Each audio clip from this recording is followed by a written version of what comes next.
Euh, Vous croyez peut-être que les mathématiques sont en constant progrès, que partout et de tout temps, les théorèmes ont été trouvés en connaissant tous les résultats qui ont précédé. Eh bien, pas vraiment. Nous allons voir deux exemples en arithmétique. Le premier vient de très loin, de Pythagore lui-même. Nicomaque de Géras, un lointain successeur de Pythagore, explique ce qu'est un nombre surabondant, déficient ou parfait. Cela dépend de la somme de ses diviseurs propres. Si elle est supérieure au nombre, il est surabondant, comme 12. Si elle est inférieure, il est déficient, comme 8. Et si elle est égale, il est parfait, comme 6. Mais, comme d'habitude chez les pythagoriciens, un sens mystique est attaché à chaque notion. Euclide, lui, ne croit pas vraiment à la mystique des nombres, seulement aux résultats démontrés. Dans le livre 9 des éléments, on trouve ce magnifique théorème. Si à partir de l'unité tant de nombres qu'on voudra sont successivement proportionnels en raison double, jusqu'à ce que leur somme soit un nombre premier, et si cette somme multipliée par le dernier fait un nombre, le produit sera un nombre parfait. Proportionnel en raison double, Euclide parle des puissances de 2. La somme des puissances de 2 successives jusqu'à 2 puissance n vaut 2 puissance n plus 1 moins 1. Si cette somme est un nombre premier, alors le produit par 2 puissance n est un nombre parfait. Regardez ce que ça donne pour les premières valeurs. Pour n égale 1, 2, 4 et 6, on obtient les 4 nombres parfaits qui étaient connus des pythagoriciens. Ceci provient d'une édition de 1896 d'un manuscrit de Jamblique sur l'arithmétique de Nicomaque. Jamblique a aussi écrit une vie de Pythagore qui n'est pas très fiable, mais là, les historiens s'accordent à le croire. Il parle des Philous arithmos, les nombres amicaux, qui sont écrits deux lignes en dessous, 284 et 220. Il explique qu'ils sont tels que les parties de chacun peuvent produire l'autre, d'après le mot sur l'amitié que Pythagore a révélé. Car lorsqu'on lui a demandé qu'est-ce qu'un ami, il répondit un autre moi-même, comme on le voit dans ces nombres. De nos jours, on dit plutôt amiable. C'est une généralisation naturelle de la notion de nombre parfait. Deux nombres sont amiables si la somme des diviseurs propres de l'un est égale à l'autre. Comme cas particulier, un nombre est parfait s'il est amiable avec lui-même. Ce que je vous laisse méditer en mémoire de Pythagore. Ce Tabitim-Kura est un des célèbres pensionnaires de la Maison de la Sagesse à Bagdad, au IXe siècle de notre ère. Non, je ne suis pas plus sûr de la ressemblance que d'habitude. Issu de la communauté des Sabéens, il parle grec, syriaque et arabe. La chance de sa vie, c'est la rencontre avec les frères Banu Moussa, qui l'ont amené à Bagdad. Là, il produit une quantité impressionnante de traductions. Euclide, Archimède, Apollonius, Nicomaque de Géras, mais il ne se contente pas de traduire, il écrit aussi ses propres livres. La traduction de Nicomaque et Euclide l'a amené à réfléchir aux nombres amiables. Voici le début de son mémoire intitulé Sur la détermination des nombres amiables. Tabitim-Kura a dit le récit est propagé et connu parmi ceux qui étudient les livres des Grecs de l'usage des nombres par Pythagore et les anciens philosophes de sa secte dans leur enseignement, de leur ferveur à leur égard et de la quête qu'ils en faisaient, exemple pour la plupart des notions qu'ils voulaient établir, notions de leur philosophie. Les nombres qu'ils appelaient amiables sont deux nombres tels que si on additionne les parties de chacun d'eux à part, La somme en est égale à l'autre nombre qui est associé de celui dont on a additionné les parties. Après l'introduction, suit un développement dans le plus pur style euclidien, à base de lemmes dans le genre des livres 7 à 9 des éléments. Par exemple, le premier lemme dit tout nombre plan dont les côtés sont deux nombres premiers ne sera mesuré par aucun autre nombre que ces deux-ci. Et traduisez, le produit de deux nombres premiers n'a pas d'autre diviseur propre que ces deux nombres. Comme chez Euclide, les nombres sont des longueurs, représentées par des traits, comme vous le voyez ici. Il utilise non seulement le vocabulaire géométrique d'Euclide, mais aussi le style de démonstration, souvent par l'absurde. Après 9 résultats préliminaires rigoureusement enchaînés, il en arrive à la proposition 10, qui énonce son résultat principal. Le voici, traduit en langage moderne. Si P égale 3 fois de puissance n moins 1, Q égale 3 fois de puissance n moins 1 moins 1, et R égale 9 fois de puissance n moins 1 moins 1, si ces trois nombres-là sont premiers, alors les nombres PQ de puissance n et R de puissance n sont amiables. Et vient ensuite la conclusion. Si on considère toutes les parties de chacun d'eux qu'on additionne, la somme sera égale à la somme de ces deux nombres. Le livre d'Abou Hassan, Tabitim Kura, sur les nombres appelés amiables est achevé et il comporte 10 propositions. La fidélité au style dépouillé d'Euclide va jusqu'à fuir le moindre exemple. On a peine à imaginer que lui-même n'a pas testé son résultat pour produire les premiers couples de nombres amiables. D'autres savants arabes après lui les donneront.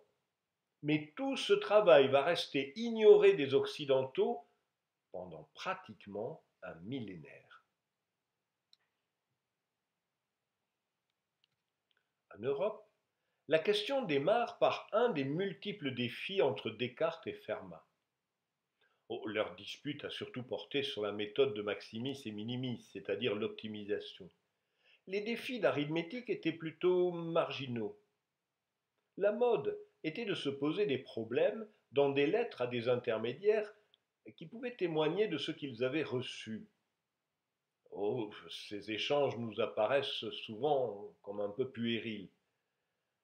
Par exemple, en septembre 1636, Fermat écrit à Roberval. Il évoque sa soi-disant méthode qui lui a permis quantité d'avancées mathématiques phénoménales dans de nombreux domaines. Et c'est sa réponse au discours de la méthode de Descartes.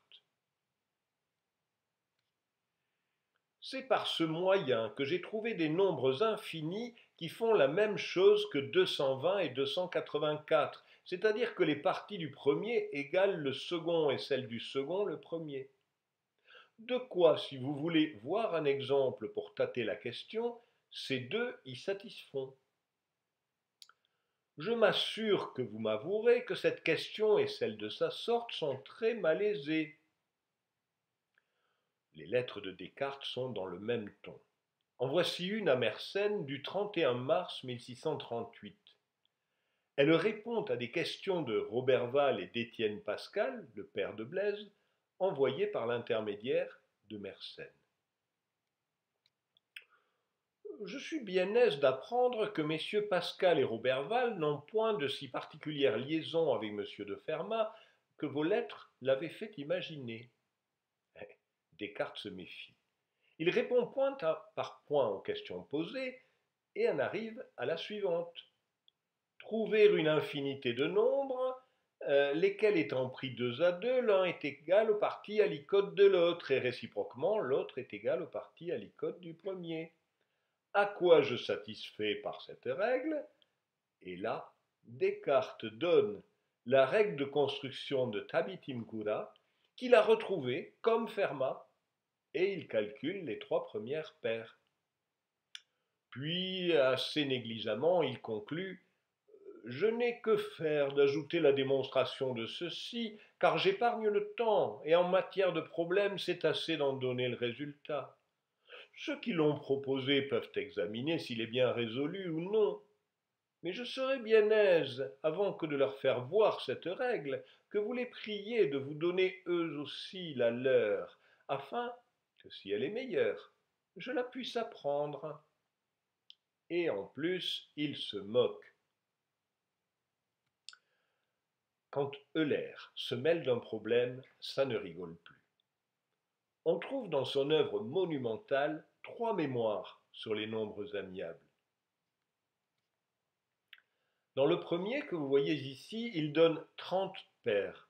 Il en calculera en tout 62, sans dire comment il a fait. On suppose qu'il avait trouvé une généralisation du théorème de Tabit-Imkura. En 1830, Legendre, dans la 3e édition de sa théorie des nombres, décrit la construction des nombres amicaux. Puis il ajoute: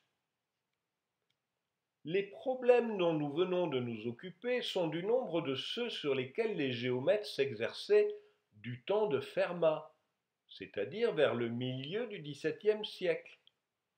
On en a fait mention ici parce que la méthode de les résoudre n'est pas généralement connue. Non, elle n'était pas généralement connue, et personne ne savait encore qu'elle datait de 10 siècles. La première traduction en français du mémoire de Tabit-Imkura est parue en 1852. Nous allons voir maintenant un autre exemple de résultat ignoré, le théorème de Wilson. La dénomination vient d'un livre d'Edward Waring, Les Méditations algébriques. Il énonce le théorème de Wilson, à savoir que si n est premier, factoriel n-1 plus 1 est divisible par n, puis il ajoute: cette propriété extrêmement élégante des nombres premiers a été trouvée par le célèbre John Wilson, un homme très habile dans les choses mathématiques. Cet homme très habile, le voici. Ça aurait été dommage de se priver d'une aussi belle perruque. Ni Waring ni Wilson n'avaient de démonstration du théorème. Mais le livre est diffusé, il tombe dans les mains de Lagrange à l'Académie de Berlin, et qui s'empresse d'écrire un mémoire. Démonstration d'un théorème nouveau concernant les nombres premiers. Je viens de trouver, dans un excellent ouvrage de M. Waring que j'ai reçu depuis peu, un très beau théorème d'arithmétique, que voici. M. Waring fait l'honneur de ce théorème à M. Jean Wilson, mais il n'en donne point la démonstration, et il paraît même insinuer que personne ne l'a encore trouvé. Du moins, il semble qu'il la regarde comme extrêmement difficile. Lagrange donne 2 démonstrations, plusieurs généralisations, il fait le lien avec le petit théorème de Fermat, et il dit que la propriété étant caractéristique, elle fournit un test de primalité. Bref, du travail solide, Lagrange quoi. Il ignore que ce théorème nouveau concernant les nombres premiers est très précisément énoncé dans des termes identiques dans un des nombreux manuscrits non publiés de Leibniz. Il ignore surtout le travail de cet homme, Al-Haytham. Oh, la notoriété des savants arabes peut s'évaluer selon qu'ils apparaissent ou non dans les textes latins, sous un nom déformé. Tabit-Imkura est devenu Tébit, Al-Haytham est devenu Al-Hazen. Il est aussi connu comme physicien par ses travaux sur l'optique. Il a écrit un petit mémoire intitulé Sur la solution d'un problème numérique. Il commence par énoncer le problème. Trouver un nombre tel que si on le divise par 2, il en reste 1, pareil par 3, par 4, par 5, par 6. Et si on le divise par 7, il n'en reste rien. Le problème est indéterminé, c'est-à-dire qu'il admet de nombreuses solutions. Il y a deux méthodes pour les trouver. L'une d'elles est la méthode canonique. Nous multiplions tous les nombres qui divisent le nombre cherché l'un par l'autre, nous ajoutons 1 au produit, ceci est le nombre cherché. Donc factoriel 6 plus 1 répond à la question. Nous pouvons trouver le nombre cherché par une autre méthode, qui est la méthode par laquelle nous montrons que ce problème a plusieurs et même une infinité de solutions. Alaïtam explique qu'il faut commencer par chercher un multiple de 60, qui est le PPCM des entiers de 2 à 6. Parmi les multiples de 60, le premier qui convient est 300.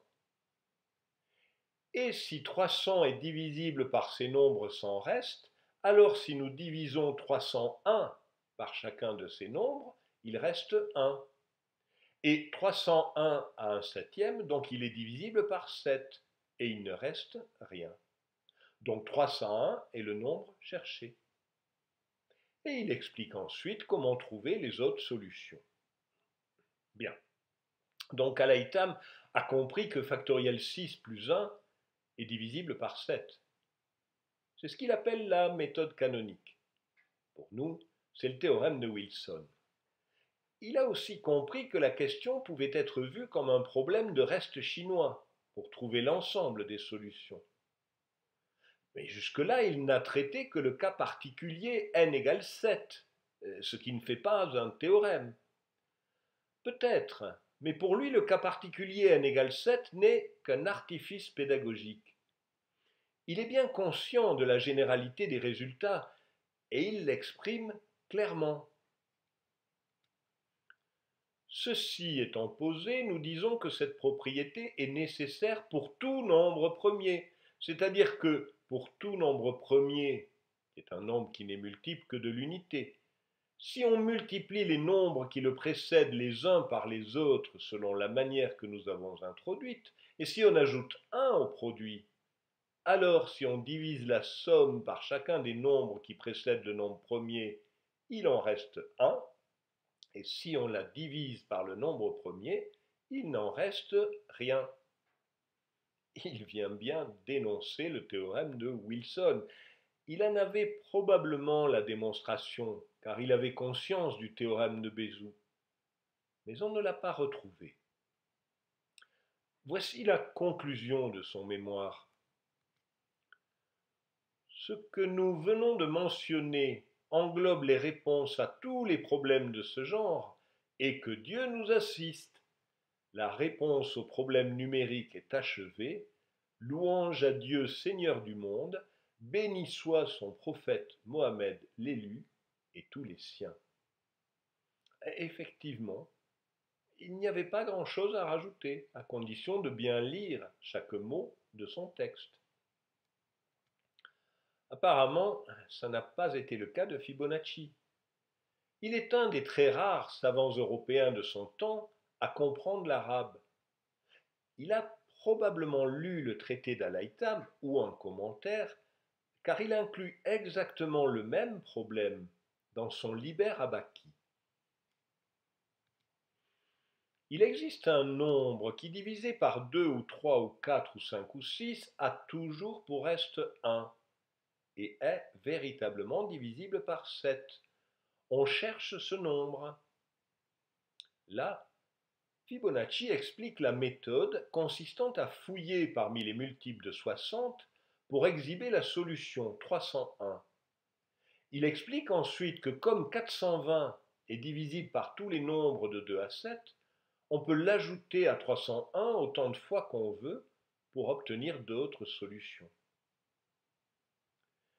Et comme à son habitude, il donne en suivant d'autres applications. Par cette méthode, nous pouvons trouver un autre nombre qui, divisé par n'importe quel nombre de 2 à 10, a toujours pour reste 1 et est divisible par 11. Ce nombre est 25 201.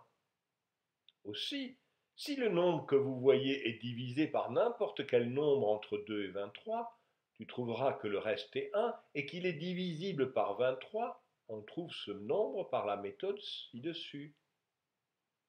Et évidemment, il a choisi 7, 11 et 23, qui sont des nombres premiers, mais il n'exprime nulle part la condition.